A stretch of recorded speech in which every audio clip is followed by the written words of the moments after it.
नेहरू युवा केंद्र यमुनानगर द्वारा ग्रामीण युवा विकास मंडल सढौरा के सहयोग से शिवालिक स्कूल में पड़ोस युवा संसद का आयोजन किया गया, जिसमें खंड के विभिन्न ग्रामीण युवा विकास मंडलों से जुड़े 100 से अधिक युवक व युवतियों ने हिस्सा लिया।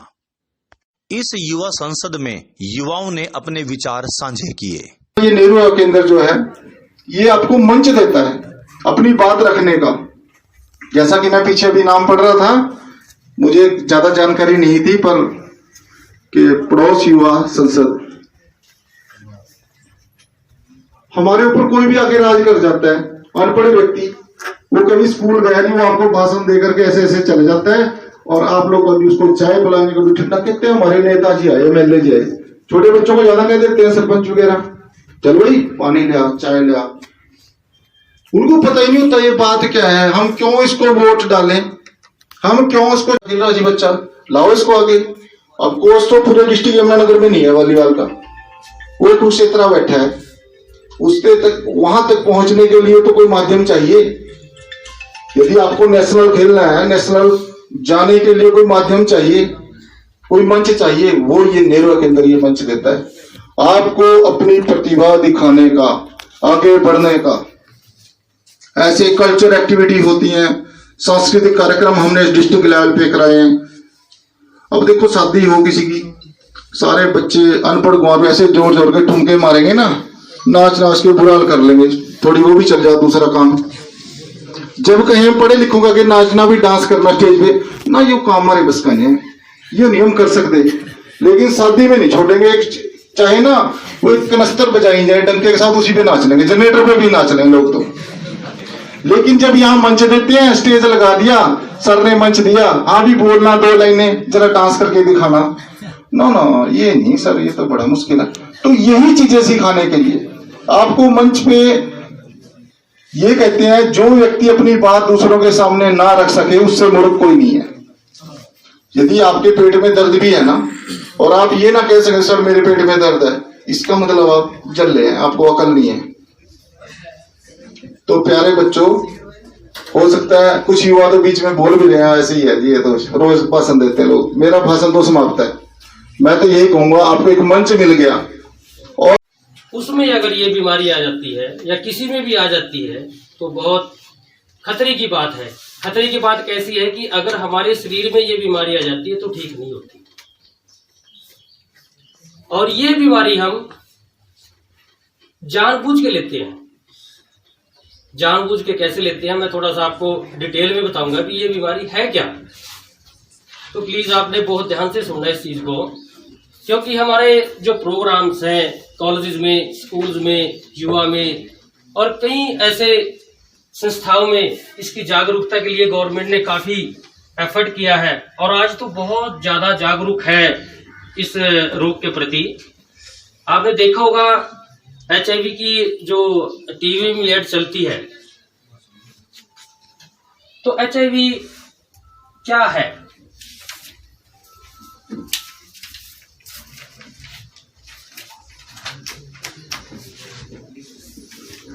जो हमारा डाटा है पूरे वर्ल्ड का, आप प्लीज थोड़ा ध्यान से सुनिए। जो वर्ल्ड का डाटा है, 3.5 करोड़ जो लोग हैं HIV से ग्रसित हैं, और इंडिया में जो हमारी इसकी फिगर है। कल तो इनके बहुत कार्यक्रम है, कल कैसे जा सकते हैं? मखा जी एक बार हमें मिला तो दो कम से कम इनसे, तो उन्होंने अंदर चिट भेजी, तो उन्होंने बुला लिया हमें। हम 2-3 लड़के थे, तो मैं जाके बातचीत करने लगा, वो इंग्लिश में बोलने लगे, मैं भी इंग्लिश में बोलने लगा क्योंकि अच्छी खासी थी। तो वो कहने लगे जी फिर आपने मुझसे पूछे बिना ही ये सारे पर्चे छपवा दिए, मेरा नाम छपवा दिया कि आप मुख्य अतिथि के नाते वहां पर रहोगे। मैंने कहा जी मैं अच्छा काम करने जा रहा था, तो मुझे लगा कि आप उसमें मेरी सपोर्ट करेंगे, इसलिए मैंने आपसे बिना पूछे ही वो सारा कुछ कर लिया। और मुझे है कि आप ऐसा कर सकते हो। तो उन्होंने लीडर को बुलाया, तो उसमें से 2 कार्यक्रम उन्होंने अपने जो सुबह के थे वो कटवा दिए, और जो मेरा कार्यक्रम था, यानी लाहड़पुर का रहने वाला हूँ मैं, यमुनानगर से लाहड़पुर के 2 कार्यक्रम होने, तो वो कह रहे ये कैंसिल कर दो, 2 कार्यक्रम इनको वाला कार्यक्रम रख दो पहले। तो वो रखूंगा, मुझे पता है कि ज्यादा समय बैठना बड़ा मुश्किल होता है सभी के लिए, मैं तो आपसे भी आपके सामने जानकारी दे रहे थे डॉक्टर साहब कि किसी को कोई बीमारी हो, मैं भगवान से यही प्रार्थना करता हूँ कि हमारे सारे बच्चे स्वस्थ रहें, खुश रहें। बस यही आप लोगों से, बस इस चीज को मेंटेन रखना, और उसके लिए बहुत सी, कोई डाइट के माध्यम से, कोई एथलीट के माध्यम से, कोई खेल के माध्यम से अपने शरीर को बराबर स्वस्थ रखता है। अपने स्कूल की तरफ से, प्यारे बच्चों की तरफ से, प्यारे बच्चों, आज हालांकि प्रोग्राम है एड्स अवेयरनेस पे, लेकिन दूसरी बात, सबसे जो गंभीर मुद्दा आज का है वो है कोरोना वायरस का। अभी एसएचओ साहब स्कूल में आए, एक बार मुझे लगा कि एसएचओ साहब अचानक से स्कूल में कैसे आ गए। मुझे इंटीमेशन नहीं थी कि एसएचओ साहब भी इनवाइटेड है, क्योंकि देहात का स्कूल है। बहुत बार आपको हम बोलते हैं कि आपने मास्क डाल के आना है। सारा टाइम हम इसको ऐसे नहीं लगा सकते हैं, ये पॉसिबल नहीं है, लेकिन एटलीस्ट ऐसे भी लगा हो तो सामने वाले को एक जाता कि हाँ मास्क लगा रखा है, थोड़ा सांस लेने के लिए नीचे उतार दिया होगा। अभी एसएचओ साहब ने बड़ा अच्छा बताया कि गवर्नमेंट बहुत सख्त हो रही है। देखिए, स्कूल के स्टूडेंट्स जो है सबसे ज्यादा रूल ब्रेकिंग होते हैं। अपने स्कूल की तरफ से, प्यारे बच्चों की तरफ से, प्यारे बच्चों, आज हालांकि प्रोग्राम है एड्स अवेयरनेस पे, लेकिन दूसरी बात, सबसे जो गंभीर मुद्दा आज का है वो है कोरोना वायरस का। अभी एसएचओ साहब स्कूल में आए, एक बार मुझे लगा कि एसएचओ साहब अचानक से स्कूल में कैसे आ गए। मुझे इंटीमेशन नहीं थी कि एसएचओ साहब भी इनवाइटेड है, क्योंकि देहात का स्कूल है। बहुत बार आपको हम बोलते हैं कि आपने मास्क डाल के आना है। सारा टाइम हम इसको ऐसे नहीं लगा सकते हैं, ये पॉसिबल नहीं है, लेकिन एटलीस्ट ऐसे भी लगा हो तो सामने वाले को एक जाता कि हाँ मास्क लगा रखा है, थोड़ा सांस लेने के लिए नीचे उतार दिया होगा। अभी एसएचओ साहब ने बड़ा अच्छा बताया कि गवर्नमेंट बहुत सख्त हो रही है। देखिए, स्कूल के स्टूडेंट्स जो है सबसे ज्यादा रूल ब्रेकिंग होते हैं। बच्चे हैं, ठीक है, नक्शा अपने आप ठीक हो जाएगा, तो कितनी बड़ी बात है।